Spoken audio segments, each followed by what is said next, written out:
Meeting, a presentation by the Planning Commission. So we can take a seat and get started.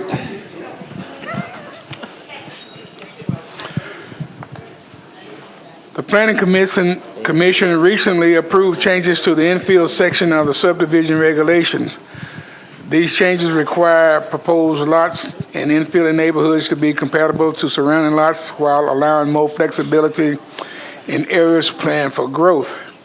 In conjunction with the changes to the subdivision regulation, the planning staff has prepared a series of text amendments to modify what can be built on existing and proposed residential lots throughout Nashville and Davidson County. The Planning Commission is here to explain the infill concept, and here now we got Planning Commission. They're ready to do the presentation.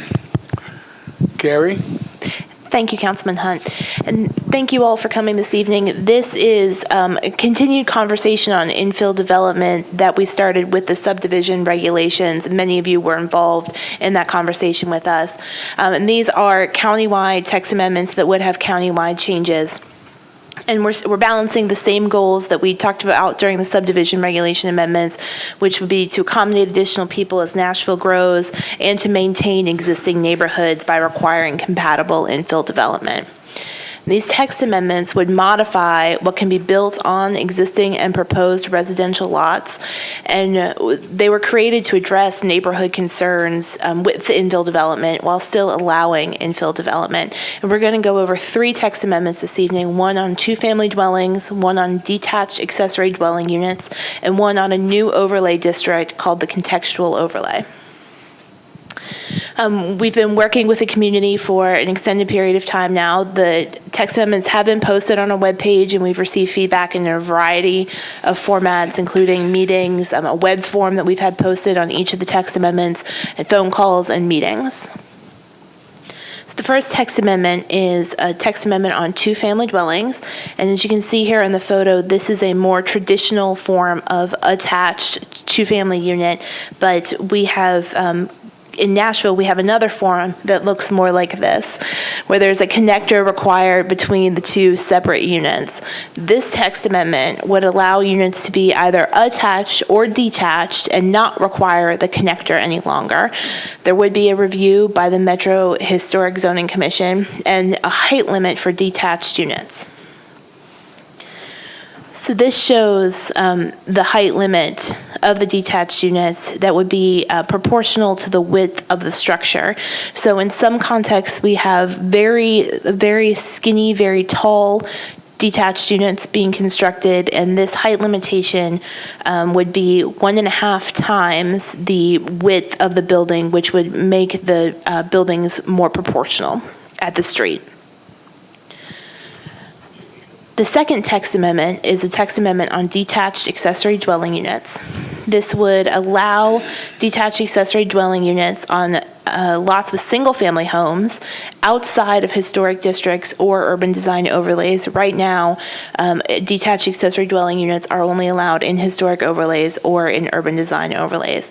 And this would allow detached accessory dwelling units on any lot with an alley, an improved alley, or any lot over 15,000 square feet, including single-family districts, but it does limit the occupancy to family members in single-family districts, much like the current code requirements for attached accessory dwelling units in the code. So they would be the same requirement as having the additional unit attached to your structure. And it does modify the size limitations to allow slightly larger accessory units. And here are some examples. You can see the primary structure in the background of this photo, and shows how the detached unit is subordinate. And here in a more a new construction context, the detached accessory dwelling unit in the rear. The third text amendment is the contextual overlay district, and this is a new tool that we'd be creating, and any neighborhood that wanted to apply the contextual overlay would be required to go through a rezoning process like any other overlay district. And it would be for areas with consistent character that the neighborhood desires to maintain, and they're both contextual elements and design elements. For the contextual elements, we'd be looking at the average of the two adjacent lots on either side for a total of 4 lots that would be part of the analysis. And the front setback would be at the average of those units. The height would be limited to 125% of the average and limited to 35 feet. So it would eliminate new buildings that are much, much taller than existing buildings. And it would limit building coverage to 150% of the average, which would take away some of the much larger buildings that we have in a massing context. There are also a few design requirements requiring alley access where approved alley exists, requiring garage doors to face a side or a rear property line unless the garage is detached and recessed from the primary structure, and does not allow vehicular parking in the front setback. Here's an example of how the contextual overlay would be applied. You see here on the far left that the surrounding lots are looked at for the street setback, and then the average is the street setback for the new proposed units. In the top right corner, you have a comparison of the building coverage to the surrounding units, where they're required to be much more in context with the surrounding developed properties. And then on the bottom shows how the height would incorporate 125% of the average of the surrounding structures, limiting the height to almost 33 feet. Our next steps are the April 10th Planning Commission meeting and a projected public hearing in June for Metro Council. And we're available to answer any questions.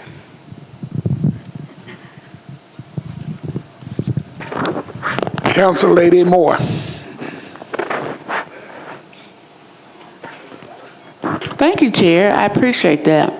I'm always in relations to my district, you know, that picture that you showed, could you go back to that picture, Carrie? I mean, I've seen those kind of horrors in my district. I'm just going to be honest. So what is the actual height of that one? I mean, is that the two-family dwelling, or is that the attached? I'm trying to understand. Sure. Under the current code, these two structures with the connector in the middle are considered attached dwelling units because they have a minimal attachment. So in this text amendment would allow the units to be completely detached and allow the connector to not to be used any longer. At that height? No, the height would be limited to 1.5 times the width. So if these units are 20 feet wide, for example, the height would be limited to 30 feet. Okay. And my second question on the, you said that on the proposed changes to detached accessory, that you said something about limit the occupancy of family. What, could you explain that? Sure. Right now we have in the zoning code attached accessory dwelling units and detached accessory dwelling units. Attached accessory dwelling units are allowed in single family districts, but they are required to be attached to the primary structure. And there is a limitation that if you have, because it's single family, if you have this additional unit, that unit has to be for a grandparent, a parent, a child, something like that. And so this requirement would be similar to what's required for the attached accessory dwelling units in single family districts. If you were in an R district, where they are permitted now, you would be permitted to have, you know, a rental or something like that. Okay. On the proposed contextual overlay, would attached units be allowed? Yes, attached units would still be allowed as long as they complied with the requirements that you see here. And you didn't put a picture up there of that. I mean, is there? No, I didn't have. It's because it's limited to what's on the ground contextually. So the height, the setback, and the building coverage are all limited based on what the surrounding properties have on them. would this type of overlay apply to parking? To parking? Yes, there are some minimal requirements for parking that it can't be in the front setback, so it can't be in the area between the front of the units and the street. Okay, because I'm thinking about 12th Avenue South. That's why I asked that question. Okay. They would still need to meet the parking in the code, it just couldn't be in front of the buildings. Okay, thank you. Councilman Holloman? Thank you, Mr. Chair. I had a couple of questions, and I think you answered the one about parking, but if we do this with the duplex build, then we're going to have a choice between either having what I would call a true duplex where you have, is it 85% of the walls touching? Right now, it's 80% of the common wall. Okay. But we have also made an update so that it is required to appear attached at the front facade. Okay, so the front will read like a single-family home, Right. is the point. Yes. And so once we go to this, we're not only going to give an option, but we are going to actually eliminate the ability to build the funny thing that you showed us a picture of, right? That's correct. Okay. So you'll have the choice of either a duplex that is proportional. So we're also going to eliminate what's happening in areas where you're already allowed to separate the duplexes, which is what I call the skinny houses. And so you'll either have two separate proportional structures that's a 1 to 1.5 ratio, or you'll have a building that essentially reads like a single-family home because it's connected at the front facade and 85% of the common wall is shared. Is that right? It would read like one structure, yes. Okay. Okay, thank you. I just want to say I think that's a very good bill, a step forward. That I'm sorry that we have had so much housing stock built before we were able to get to this point, but I'm glad to see that proposed and very much support that. On the other one, what I would call the mass upzone to duplex for every single family zoning category in the county, I'm a little more concerned. If you could just talk to us a little bit about what we have now in these single-family neighborhoods in terms of what you could do. I know the concern I've already gotten from my constituents is, and I've had this situation, I don't know if anybody else has, it's written in there that you can only do it for a family member. Is it a blood family member? Do you know what the... There is a lengthy list that's actually in the attached section and is now in the detached section. Would you like me to read it? Yeah, I think it's important. It is grandmother, grandfather, mother, father, sister, brother, son, daughter, mother-in-law, father-in-law, sister-in-law, brother-in-law, son-in-law, daughter-in-law, aunt or uncle. And so the problem that I've run into is that I believe you have to file an affidavit with codes and promise that that's who's living in there when you build the structure. And then what's the follow-up? Much like a lot of things in the zoning code, the follow-up is complaint-based. Is what? Complaint-based. Okay, and if somebody complains, what I've been told is that then we go knock on the door to see who's there, and nobody answers, and we're done. I can follow up with the That's codes not department. effective, in my opinion. So I just want to point that out. I'm not criticizing the planning department. I just think it's a reality that we need to be careful when we write this provision in there, that it is highly unlikely that we're not going to just see this be the addition of a rental unit on a single-family parcel. And that, to me, is the real question. I mean, if you support that, then you'd have no issue with this bill. But the concern that I have is I know that my own neighborhood in Sylvan Park, and I know a lot of East Nashville neighborhoods, Belmont, Hillsborough, West End, have worked very hard over the years to downzone to single family to try to create more of a single family atmosphere, which particularly in the East Nashville area and in my own area has been a real catalyst for the stability of that neighborhood and seeing, in fact, legally non-conforming tenement houses houses that have been broken up into apartments being converted back to single family. So I think that we should pay attention to that. And that's all I'm saying at this point. I look forward to further discussion on it. But I do think everybody in this room needs to understand just what a sweeping change this would be to essentially permit a second unit on every piece of RS zone property in the county. And I'm sorry that Councilman Garrett isn't here to tell us about that, because I know he has experience with the duplex bill years ago, but I think that's got to be part of the discussion as we move along. So with that, thank you. One last question on the contextual overlay. It was asked of me. That's just like any other overlay. That's just going to be applied to a specific area. It's not going to be like the UZO where we blanket apply it to a whole part of town, correct? That's correct. There would be additional zoning applications for each one of the contextual overlays that were ever applied. So what we're doing now is just creating a mechanism? Yes. Okay, thank you.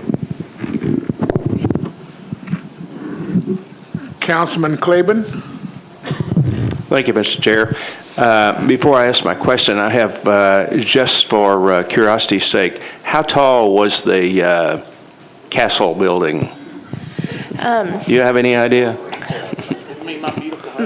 It can be, in the UZO, the height maximum is 45 feet on top of a 7-foot foundation. So is that what that was? It can be as tall as 52 feet. If this single-family structure to the right in the photo is around 20 feet, I'd say it might be closer to 40 or a little over 40.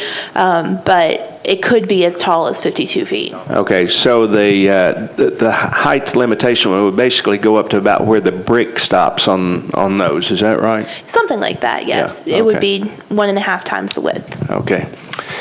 Just curious about that. I have a concern similar to Councilman Holloman's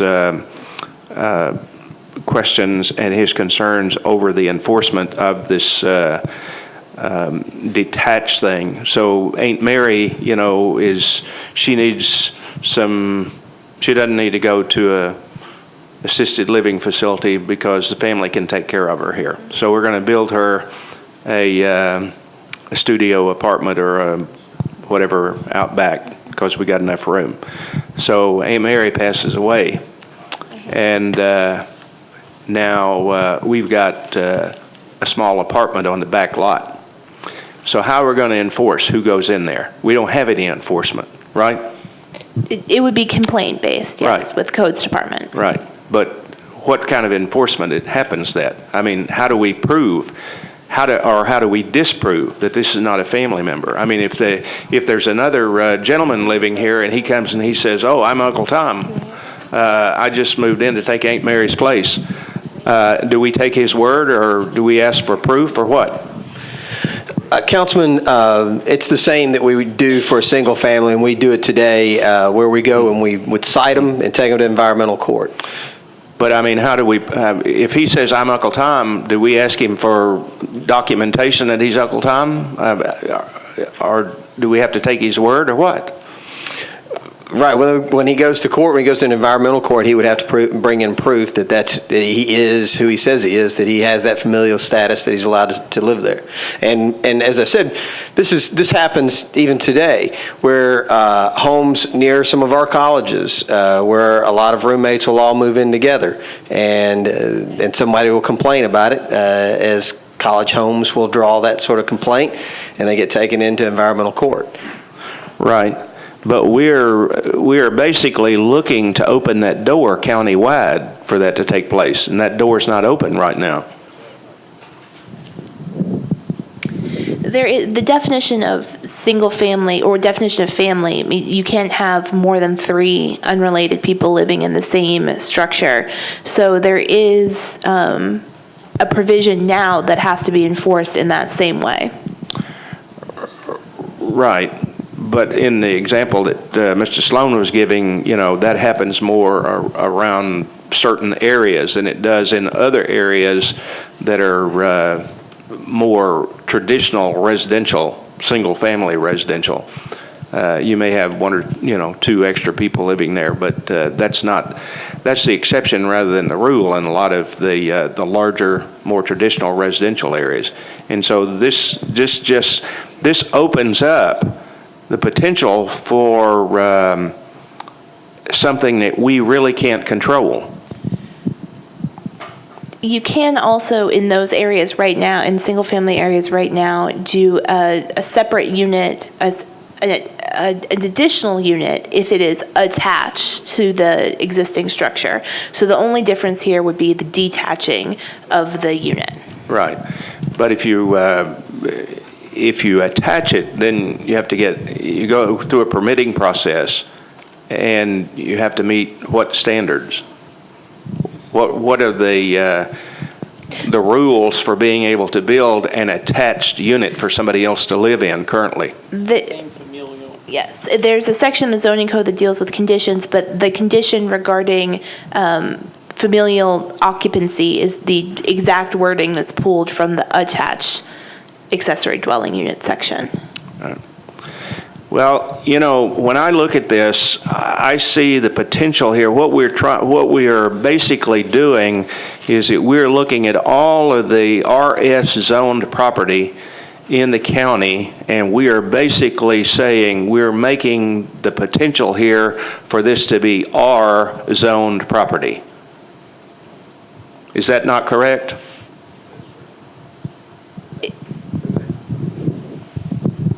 No, it's not. Tell me why. Well, for one thing, the size. The size of these units are substantially smaller than what you could do if you were doing R-zone duplex properties. If you were building two buildings on an R-zone piece of property, the two buildings can be relatively the same. And in this one, is it how many square feet can the detached? 750 or a maximum of 1,000, regardless of how large the primary residence is. But currently, you can't have two living structures on a residential RS zoned property, can you? You cannot have two detached residential. You can have two attached. Okay, but you can't have two detached on an RS zoned property.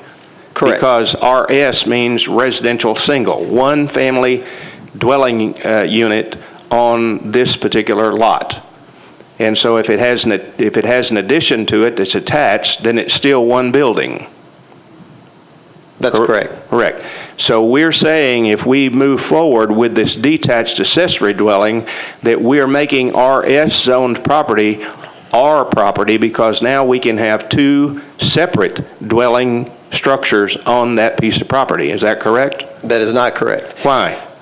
Because the two different dwellings that you can have under the detached accessory dwelling units, it is the second building, its location, its size it is very different in a detached accessory dwelling unit as it would be in a R-zone property. But you still have two separate families living in two separate dwellings. No, that's not correct either, because Why? in the detached accessory dwelling unit, they have to have this familial status that they do not have to have in R-zone properties, which is the same familial status that they have to have today with them being attached.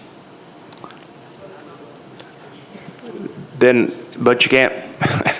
I will vote against this. This is not a good move. This is telling people all over this county who have gone to residential areas that are zoned RS because they don't want to live where there are duplexes, that now we're going to force on you the possibility of having lots in your neighborhood with an additional unit here. We're making this, we're upzoning these properties here. We are. There's no way to get around it. You can explain it any way you want to, but we're still having two separate dwelling units on one piece of property. And that's not a good deal. You know, we're having, at the federal level, we're dealing with mandates that are being forced on people that they don't want. This is a mandate that is potentially being forced on the people of Davidson County, and the majority of the people who live in RS zone property don't want this. This is a bad amendment here. This is a bad change.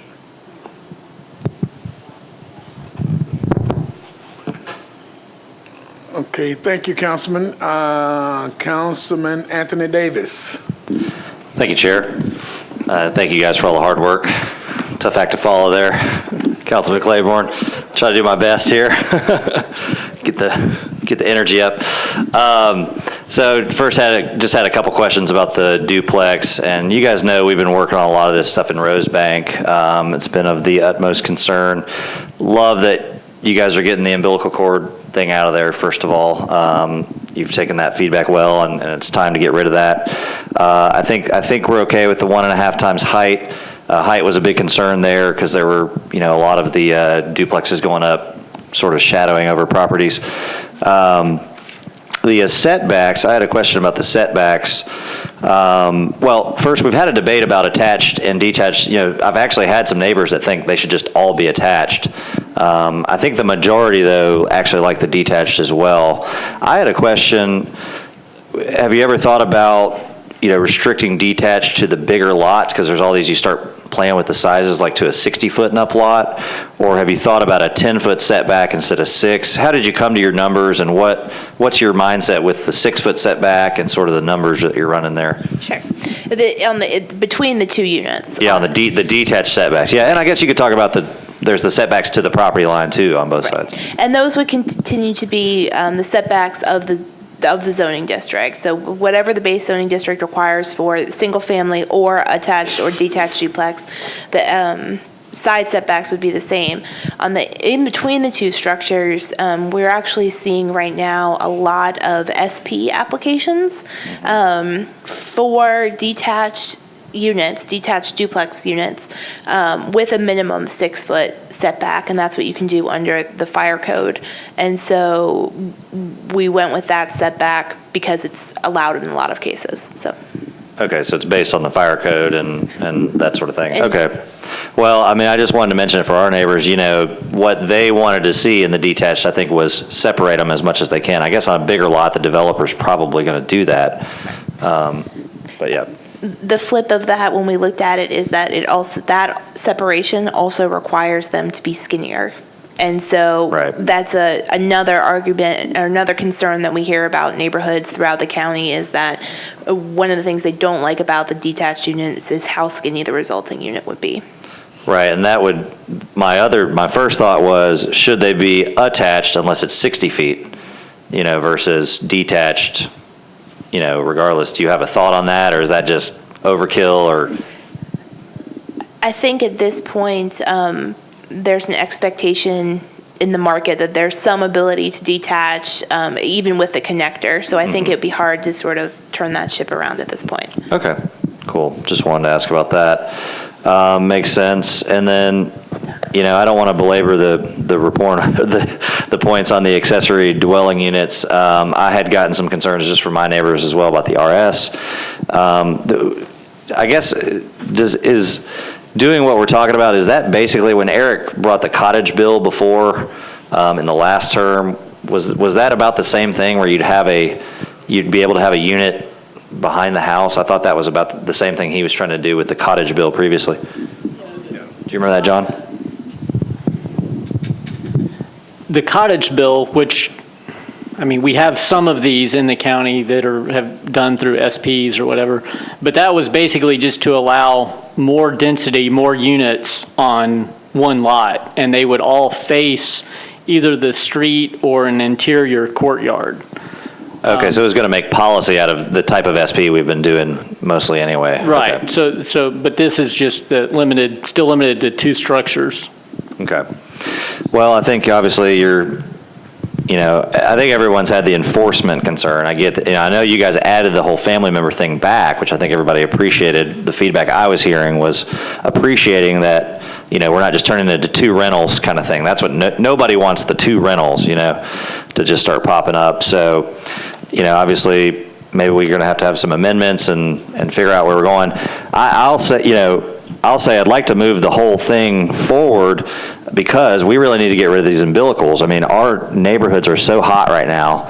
We're just getting these umbilicals left and right. So let's figure out how we want to amend this, though. Obviously, we need some amendments on the DADUs, as I call them, and figure that out. But we need to, as this market is red hot, we need to stop these umbilicals and get the sensible duplexes in. So let's figure out how we want to amend this and hopefully keep moving it forward because we've been waiting on this for a long time. Thanks.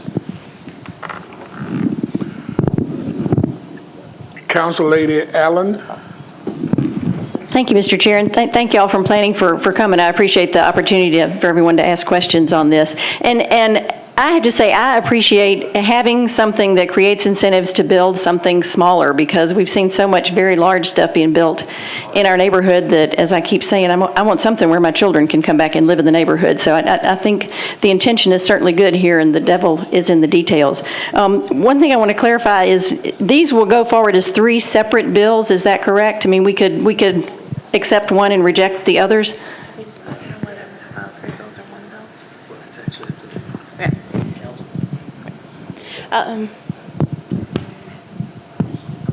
If I got to choose, my suggestion would be that they be separate bills. And that's a possibility. Yes, because otherwise you're going to end up with multiple amendments, and it's just going to complicate things. Right, we hate multiple amendments, right. I would officially make that request. I don't know how you're planning to do that. And then secondly, on the 2-family dwelling unit, again, I think everybody's excited to get rid of the umbilical cord. That is a good thing. Would there be any requirement that both units face on the street, or could one of them be in the backyard with some goofy kind of way to get to it? They could still be a front-to-back configuration as well as a side-by-side. And is that currently allowed anyway? Yes. Okay. And then on the detached accessory dwelling unit, I noticed that right now, even though within RS we're saying it would have to be occupied by a family member, we give the option of having a separate meter. Would it be at least sort of helpful to take away the option of the separate meter? We could look at that. That is 1 meter is a requirement of the attached unit. So I'd have to talk to some of our utilities about the separate structures and how they would need to be metered. But I can look into that, though. I'm sure my garage is on the meter as my house, and it's got some electricity in it, which is helpful. I think that's all I had for now, but thank y'all for being here. Councilman Glover. Thank you, Mr. Chair. I don't want to beat a dead horse, but I have to agree with a lot of what Councilman Claiborne said, and that the RS, I think we're creating problems. Let me take it just a little bit farther because of the work that I do during my day job. You may not be including family members if this goes forward. You may not be including family members that may actually be the actual caregiver should this be used for that purpose. An example would be sometimes if all the family is passed on except for a niece or a cousin, that's who takes care of that elderly person. And if that's what the goal here is, to try and have that done, to be able to give the mother-in-law apartment or whatever the case may be, then that's something that may need to be considered. That being said, anybody that's going to invest the money to build this behind their house or next to their house, when that person does pass away, then they're going to use that building for something. So I think we are creating perhaps our own nightmare here with this, be it they use it for a rental for someone that's not a family member. Now we've got to chase them down through environmental court, or they turn it into a business. And now they've got all these businesses that are operating because they've invested the money. They're going to use the building for something. And so I just think that we need to think it all the way through before we try to take this and try to pass it. But I agree with Councilman Claiborne. I don't think this is healthy in the RS districts. Yes, sir. Thank you, Mr. Chair. Thank you. Go ahead, Mr. Sloan. Okay, I was just going to say that one thing that I really want to emphasize is the fact that you can do that today. And I think that that was pointed out earlier, is that today I can build another dwelling unit attached to my home on the back. Not detached in. Not detached, Right. but I can create this, for my aunt or uncle or parent, I can create another dwelling unit on the back of my home today, as we sit here, and same thing would apply when they passed away. I'd still have that extra unit attached to my building. Okay, Councilor Lady Dowell. Thank you. A few of my questions have already been answered, and I definitely concur with what Councilman Claiborne has said. I have two questions, and I may have missed it, but I just want some clarification around this, if you would bear with me for a second. With regard to the two-family dwellings, you said, and I just want to be clear, like right now, they are allowed in RS zoning. That's correct. And so Two-family dwellings are, that's correct, two-family dwellings are not allowed in RS districts. And so this text amendment would allow them to be, so they still would not be allowed in RS zoning? That's correct. The second accessory unit in the detached accessory dwelling units bill would have to be occupied by a family member. So let me go back. If my zoning is RS, does this impact that? I mean, the question I want to know is, because I'm unsure about the family thing. For the record, we know that we cannot enforce who lives in a house. Let's be clear about that. It's not enforced now. If I build something in my backyard, I can let whomever I want to live in there, and as many people as I want to, and it's not enforced, because we see it every day come out to my district. And so whatever they want to put there and rent out, I think that, that's another thing. The question I have is about, because I'm in a community with an HOA, and we want to protect living in a single-family home with grass in the backyard. I want to know, specifically for people in my area, for example, if they have a home that's zoned residential, is single-family, and they're in communities with single-family homes, this text amendment would permit them to have cottages in their backyard. Am I understanding that correctly? Well, so I think there's actually two parts to your question, so I'll make sure I get it straight. In my former job at the legal department, I sat in court while they prosecuted people for having more than 3 family members or 3 unrelated people living in a home. So I do know, in fact, it is enforced today. Well, we need to get you back in that courtroom, because that's not happening today. Okay, Go ahead. Again, codes is complaint driven.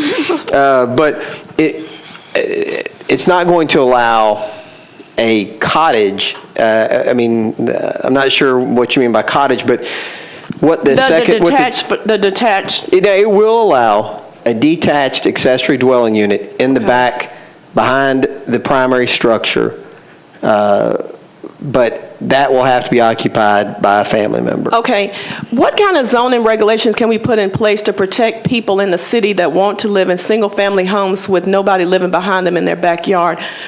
Where I have an issue with this bill or these amendments is that people who buy in communities and they want to be in single-family homes and they own property, for example, I purchased my home to live next door to people with single-family homes. And I'm trying to figure out, how do we protect those people who want to live in a community with one house on one lot? I mean, what protections do we have? Because the reason why I guess I'm really concerned about this is because what we see is municipal laws being passed that are in conflict with a lot of the HOA CCRs. And each year we see at the legislature bills being produced to threaten the power. It gets to who has the authority. Is it the municipal ordinance, or is it what the HOA has? And I'm just really concerned about, as we, pass legislation in the city for chickens, these cottages, you can call them accessory dwellings or whatever, but they're nothing but backyard cottages. And, putting 2 homes on one lot, how do we protect communities that want to have that? And so that's one question. The other one is about, so on the 2-family dwelling specifically, these are allowed in AR2A zoning right now. Is that what this says? Because it says delete the following phrase.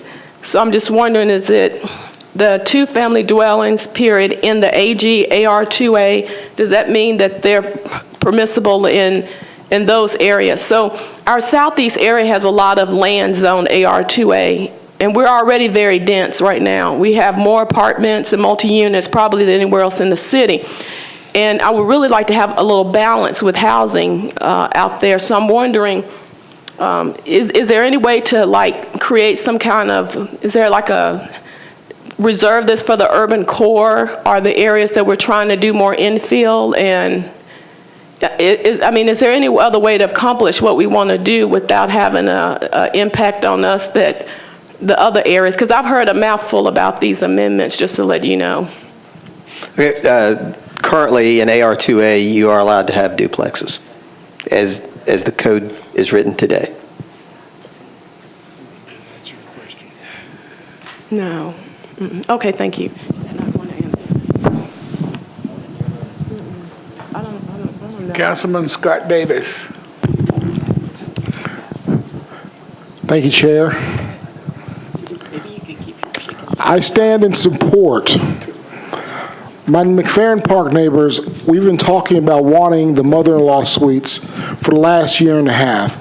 And how do we do it? Especially because we have a lot of folks, a lot of elderly, who can benefit for the detached unit in the back, and how that helps their family member, the elderly person or the person that's retired, is living in the main structure, but maybe they have a niece or a daughter or a son that lives in the other accessory unit because they cannot afford to buy a $300,000 home in my district.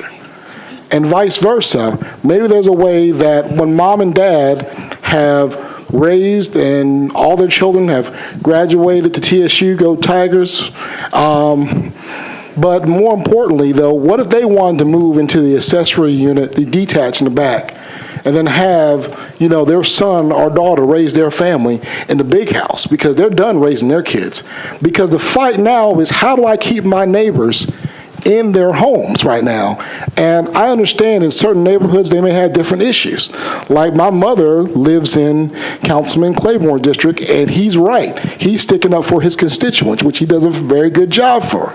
But at the same time, my mother, God bless her, she's the greatest woman in the world. When she gets older, she's going to be living with me. And I live in this neighborhood. I want to build my mother a house, or my mother-in-law a small apartment in the back of my home, because in my family, I have Bahamian heritage on my mother's side. We take care of our people. My grandmother, who's 97, lives with my mom. And if she was still able to, if she still had her East Nashville home where she raised me, she could have potentially put a mother-in-law suite in the back of her house so that my grandmother is living free, all by herself, but still has the assistance of relatives. Another thing where I want to look at, this can help my disabled and the elderly that I deal with on a daily basis who have a crisis, who are homeowners, because with a relative in the back, and I'm willing to amend and work on it with any council member, but if you have a senior citizen that's retired, and we live in one of the most fantastic cities in the world where your property taxes can be frozen or eliminated or refunded back to you, and it's because of this council that's possible. And one of the things that can be done, if you're a retired person on a fixed income, because I hear it all the time, and I believe the Social Security is not going to last forever. And one way that if you're living in your home, you're getting your small pension, you're getting your small benefits, and hopefully you're still getting Social Security, but having a detached one-bedroom or small unit in the back where a relative can help you with your expenses will be a blessing. If my senior citizens and I'll just have to say it, my working poor who are homeowners, which I have a lot of in my district, were allowed to do this, this will help them. That extra income will help them, that extra family member. And what about, I have a lot of single parents in my neighborhood. And I'm not trying to sugarcoat it. I'm just going to be real with everybody. We're all friends here. 37207 is the highest zip code for returning people, brothers, sisters, mothers, daddies, from the prison system. I mean, it's something I deal with on a daily basis. And for them to be able to put that relative of theirs in a detached home, where they can keep an eye on them, where they can help them, where, hey, I could take care of mama, or I can come home, or I can go to college and take care of my grandmother at the same time. My neighbors, we've been talking about working with codes, planning, and everybody, because we want to build some of these units for some of our senior citizens and give them an opportunity to have a relative of theirs living behind them to help them. Because when they are in trouble, we have to go and find the people. And I'm sorry to be very passionate about this, but my neighbors are going to be lined up wanting to figure out a way to work with the city on how to do this.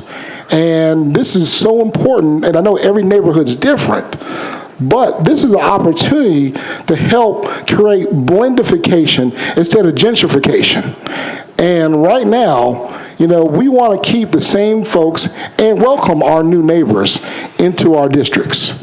And we got to create some sort of density. But I agree, I don't like the little bit umbilical cord stuff. But there's got a way. We have engineers, teachers, social workers, brilliant attorneys on this council. We can figure out some way to make these things work, because the issues that I'm facing are not the same that somebody may face, in other districts. And, I want apartments. I'm trying to recruit apartment builders on Dickerson Road every day, because I have the space. I want it. I can understand why some folks in South Nashville, they have a lot. They have enough apartments. I agree. Dickerson Road is open for business. Come on, apartment builders. I yield my time. Thank you, Chair. Thank you, Councilman Davis. Council Lady Blaylock. Can I yield my time to Jason Holloman and then come back to me? Yes, you may. Thank you. Thank you, Council Lady Blaylock. I just follow up on a couple of things, and I apologize for jumping in line. I think there's a big distinction to be made between what is allowed now as a mother-in-law suite and what this would do. I think it's important to remember that on a mother-in-law suite, there is only one entrance and exit. So you have to enter and exit through the primary dwelling in order to be eligible. Now, I'm not going to say that that's always the case. That's an enforcement issue too, but at least it's the law. I think that we're going to see a lot more people breaking the law when it is a separate unit that is detached at the rear of the property, particularly in neighborhoods that have alley access, because they're going to be a much more separated unit, whereas today you only get these if you ingress and egress through the primary dwelling.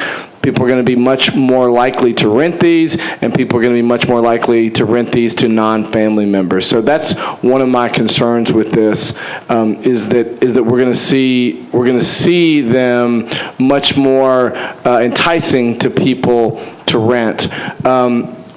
And I'm sorry, I had another comment that I wanted to make from the questions. Well, I just wanted to reiterate that I also agree and I think we will, but I sure hope that we divide these into three separate bills. They address three very separate pieces of the code. They do three very different things, and I certainly support the first duplex bill. I think it's a big step forward, but I don't support the detached accessory dwelling. So just want to reiterate that I hope we separate these out. Councilman, we will. We'll present them as separate bills. Okay, thank you for that commitment. Thank you, Councilman. Council Lady Blaylock. Thank you. I just want to know why we're doing this. I mean, if we can add on to the back of the home to put our mother-in-law, why do we have to do, what is the purpose for this? It's simply another option for our citizens to use, as opposed to having the dwelling unit that's attached. To be able to have one has been shown here where it's over a garage. It's just a different format that they can choose from. Do we have people requesting this? We do. And it exists today in the historic districts and is used quite often there. A lot of people build things that are very similar to the ones you see here on the screen in some of our historic neighborhoods, maybe not quite that big, but yes, it's being used today in historic districts. This very thing that we're talking about is permissible in some of our historic districts. Okay, so how many complaints? I need to correct myself because it's permitted today in our historic districts where there's R zoning, not RS. Okay. So how many complaints are we averaging now with, like in the RS now, where there's overcrowdedness, more than, 3 family units in a home? How many of those are we dealing with now that actually get reported? You'd have to ask codes. Planning doesn't enforce that. But again, it's complaint driven. And I know that a lot of people don't make that complaint, but it just happens a lot, especially in my district. Do we anticipate adding any more money to the code's budget to help them assist in the extra, That would be up to you. Yeah. And is there going to be extra fees involved when they do this, so that we know who is doing that, and maybe we do an annual inspection every year to see if the person they gave proof when they filled out the application to get this, and then we make sure that there's always somebody living there? They would have the same building permit requirement that would be required now, but they're also required to record an instrument at the Register of Deeds saying that that the detached accessory dwelling unit is only able to be used as it's written in the code. So if the property owner goes to sell that unit, it would come up untitled search that at the Register of Deeds there's a document recorded saying it has to meet the conditions of the zoning code. Right, and in RS district, that would mean that it would have to be a family member. Is there any way that districts can opt out of this? No. No district opt out. No, we can't. You got something else? I think that's it. Thank you. Thank you, Council Lady. Councilman Bedney?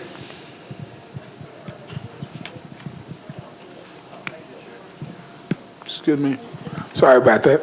Thank you, Chair. It's okay. I had a long day. I won't take it up on you. Thank you.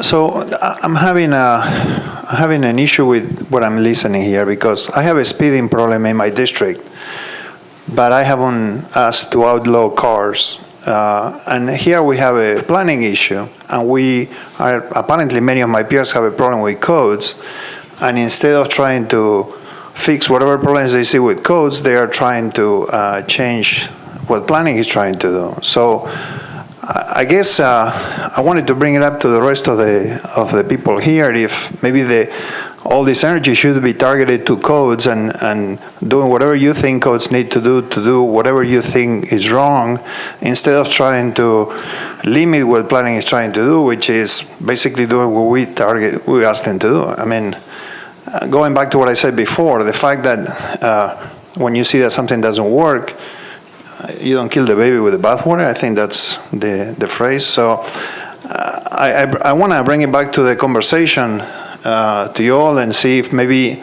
you guys shouldn't think about ways to do whatever you think codes is not doing that is having an impact on you limiting this legislation that the planning department is coming up with.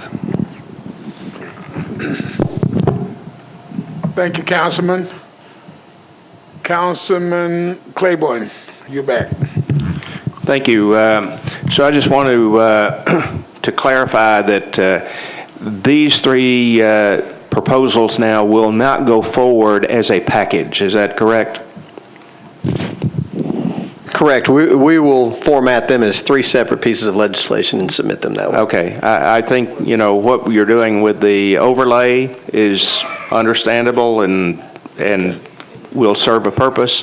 I definitely think the 2-family dwelling thing is appropriate, and it gets rid of a horrendous possibility that it is changing neighborhoods.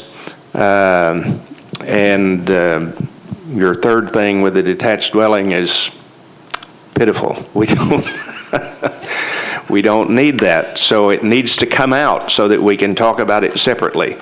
So I want to thank you for agreeing to separate these out and let them progress on their own merit.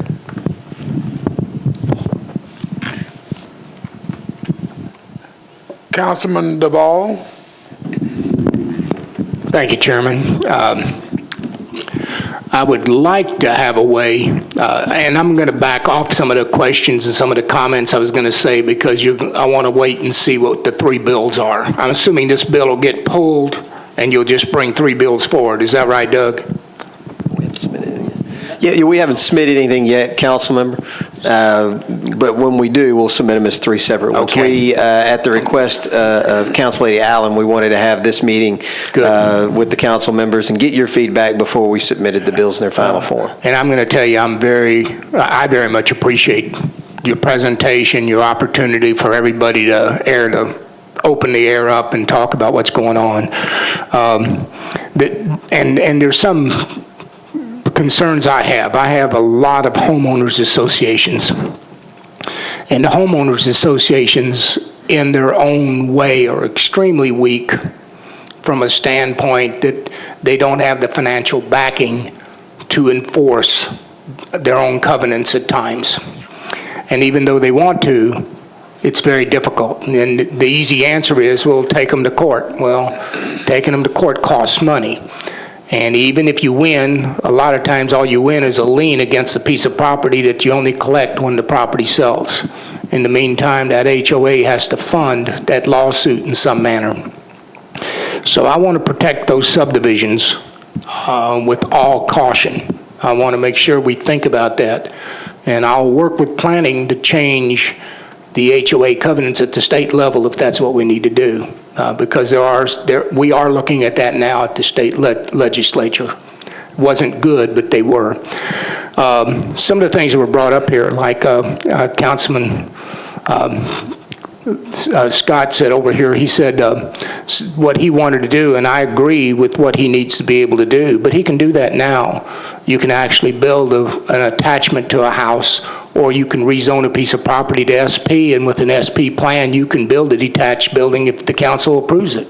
So there's opportunities right now to do what all of this does, but it's handled on a case-by-case basis. I've been sitting here for over 7 years. It'll be 9 when I leave next September. And I cannot recall a handful of times that there's ever been a piece of property that's come back where somebody wanted to build additional buildings onto existing lots. There's been a couple times, but it's been very few times. And I just don't see it as something that is prevalent. I think I don't know where this idea came from, whether it's some kind of national movement, some kind of scheme, or really just something that I don't understand, and you do, that is something that Nashville needs to do. But the last thing I want to see is kind of like urban blight that happened with Nashville. We went in and they talked about urban blight and they called everything urban blight.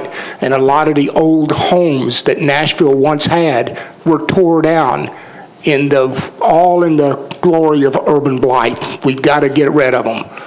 And now we wish we still had them. So I do not want to destroy these neighborhoods. And I understand, coming from where I came from in southern Indiana and Louisville, Kentucky area, the homes behind, many of those old homes had carriage houses and had the servants living behind the house, or even possibly family members, back when zoning laws were different. And I understand we have some of that now. But there's not many of us with coach houses anymore. Some of us with garages, and it's the same concept. But my idea is, I think this council is fully capable with the current ordinances to deal on every one of these pieces of property that somebody wants to bring forward and discuss it, and the local council person can run that through the way they deem it should be, and the community has the input and the say whether they want it or not. And we do not need to take a ordinance or a series of ordinances and shove it down their throats and say, this is going to be the new law. I think the people have had enough regulation, and they want deregulation. And I see this as being onerous and soft tyranny, and I will not support it. Thank you. Thank you, Councilman. Councilman Anthony Davis. Thank you, Chair. I just had forgotten one thing from earlier, guys. Contextual overlay, the one we haven't discussed hardly at all. Aaron Kahlberg was very active with you guys. He's a constituent of mine. I just wanted to get your thoughts on that. He kept asking about the floor on the max height. What are your thoughts on that, and what's going on with that situation? We have received, and I'll point out that we have, through the web forums and various other comments, received a number of comments and questions from a variety of stakeholders that we've been addressing and posting new versions on the web page. One of the questions or comments that we've gotten is to establish basically a minimum height. So no matter what was built around it, there would always be this minimum height that could be built in the contextual overlay. And the very basic answer is that this overlay is designed to be contextual. And so if there is something that is, out of character by meeting the minimum, we didn't feel that that was appropriate in the overlay. Okay, so you're just not including minimums. There is a maximum height. Right. Is it the 1.5 times in this thing too, or is it different on the contextual? In this case, it's 1.25 times the average of the adjoining structures. So that you're looking at the height of it. This one's on a corner, but it would be 2 structures on either side of the proposed units, averaging that and taking it within 1.25 times of the average. And that limit is what we're calling contextual. So a minimum is the same as the floor on the maximum. It seems like a weird way to say minimum, I guess, but a floor. The idea would be, here the 125% is almost 33 feet. Say the minimum was 35 feet. That's what he's requesting. Oh, they would have to build it bigger? Yeah, then? yes, Okay. that there would be a minimum that you couldn't make folks go below. Now, in some other areas where there are smaller houses, say 20 feet or something, he was suggesting the minimum be, I think, between 24 and 26. So, but the basic idea is that this is designed to be in context with its surroundings, not have a minimum. Okay, I guess that makes sense. And so in these areas it should be close to the other houses around it based on how you've done it. Okay, I don't pretend to understand every little detail of it, but I guess I'll take your word that that's the case. Thank you. Thank you, Councilman Davis. Council Lady Allen. Back again, one more question. To go back to the detached accessory dwelling units, currently in an R district, that's an option that exists, now, just like building a second duplex, you could just build something small, right? In an R district that's also in a historic overlay or an urban design overlay with design standards for the detached accessory dwelling unit. Okay, but so it's possible that one iteration of this might be to apply it to R districts but not to RS, if that seemed to be more palatable to people. Because then perhaps instead of having two big duplexes, we could have the main house and a smaller one. I'm just trying to think. That's a possibility, and any ordinance that we filed is certainly, amendable by the council. Gotcha. Okay, that might be another way to look at it. Okay, thank you. Thank you, Council Lady. Council Lady Blaylock. Have we done an infrastructure study? Do we know how many would probably pop up in the next year to 5 years based on the requests that you're having? Not anything that's not complete make-believe, no. There's no way for us to ascertain, how many people are going to ask for it or where they're going to be. Do we have what kind of people are asking for it now? A handful of, 40, 50-somethings wanting to take care of their mother, or do we have, builders wanting to build this? Well, for us, at the planning department, we've been approached by builders. We've also been approached by some of the council members who have constituents that want to build these types of dwelling units on their properties. And so that's who we've been approached by. Okay. So would it disappoint anybody if you just pulled that portion of this bill? Who would that disappoint? But they're going to be separate bills. There's going to be three separate bills. Yeah, that. I don't know that you have enough support. Well, we will see. You think so? Okay. Let's see. Sorry. Go ahead. Council Lady? I guess that's all. Council Lady, can I add one thing? Yes. We have gotten some feedback, both through the web form and through personal meetings that we've done through community members, that they are supportive of this addition into the RS district for the reasons that we've discussed here tonight. So I believe there would be, to answer your question, there would be some people who would be disappointed by not including that. Okay. All right. Thank you, Council Lady. Councilman Scott Davis.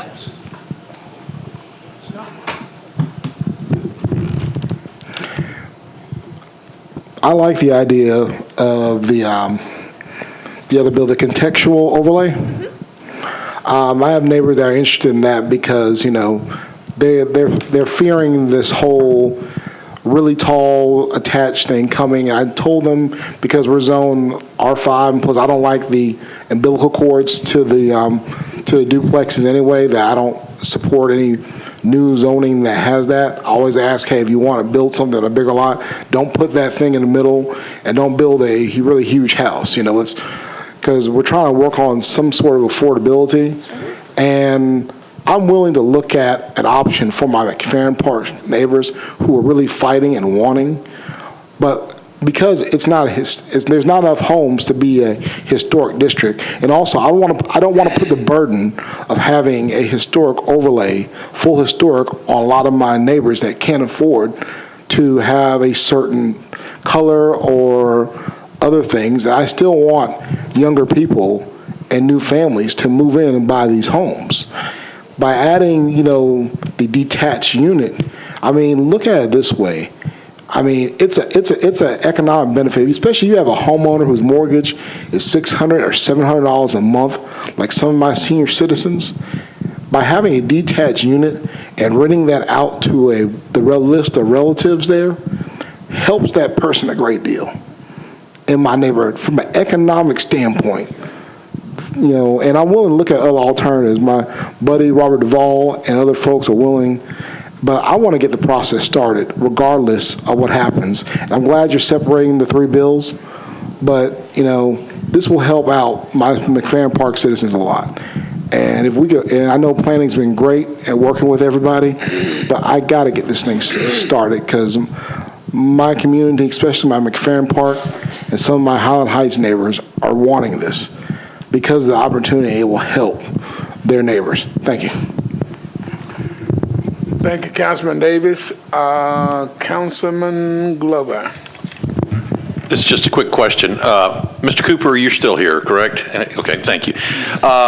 Let me just clarify something that Councilman Duvall said, and I want to make sure this is accurate. If you had the situation that existed today, could the local council person go in and rezone it SP to allow this to take place in various parts of the city? Yes. Okay, so thank you very much. Thank you, Councilman Glover. Seeing no others in the queue, we want to thank the Planning Commission for coming up and making a great presentation. Very informative. Thank each and every council person for staying and participating.